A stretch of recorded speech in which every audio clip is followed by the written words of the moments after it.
அவங்கவுங்களுக்கு ஜாதகம் இருக்கும்போது அவங்களும் பார்க்கணும். இல்லாத சூழலில் தான் ஒரே ஜாதகத்தை வச்சு தாய் மாமனுக்கும், தாய் மாமனோட மனைவிக்கும் அந்த மாதிரிலாம் பார்க்கலாம். நம்மளுடைய சொந்தம். எனக்கு ஒரு மனைவி இருக்காங்க. அவங்களுக்கு ஒரு அக்கா இருக்காங்க. அவங்களுக்கு ஒரு அம்மா இருக்காங்க. அவங்களுக்கு ஒரு துணை இருக்குது. இந்த மாதிரி அவ்வளோ தூரம் போக முடியும். இப்போது நமக்கு வராத நம்ம வாழ்க்கையில் வராத ஒரு சொந்தத்தை அந்த ஜாதகத்தினால அவங்க எப்படி இருப்பாங்க அந்த மாதிரி ஒரு விஷயம் பார்த்து சொல்ல முடியுமா சார்? வராதது சொந்தத்தில் இதில் வராது. ஏன்னா இப்போ வராதது வராது.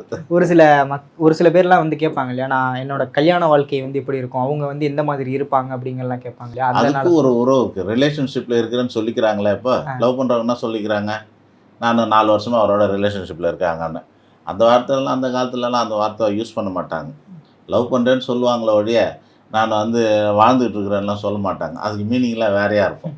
அது சொல்ல மாட்டாங்க. ஆனால் 5ஆம் இடம் காதல் ஸ்தானம். ஸோ லவ் பண்ணுறாங்கன்னா மனசுக்கு பிடிச்சிருந்தா அந்த 5ஆம் இடத்தை வச்சு சொல்லலாம். மனைவினா 7ஆம் இடம். லவ் பண்ணவங்களே மனைவியாக வருவாங்களான்னா 5க்கு 7க்கு தொடர்பு இருக்கான்னு பார்க்க போகிறோம். அவ்வளோதான். இந்த மாதிரி சேர்த்து பார்க்கலாம். லைஃப் பார்ட்னரு, பிஸ்னஸ் பார்ட்னரு, நண்பர்கள் எல்லாத்துக்கும் அந்த 12 கட்டத்துக்குள்ளே எல்லா விஷயமும் இருக்கும்.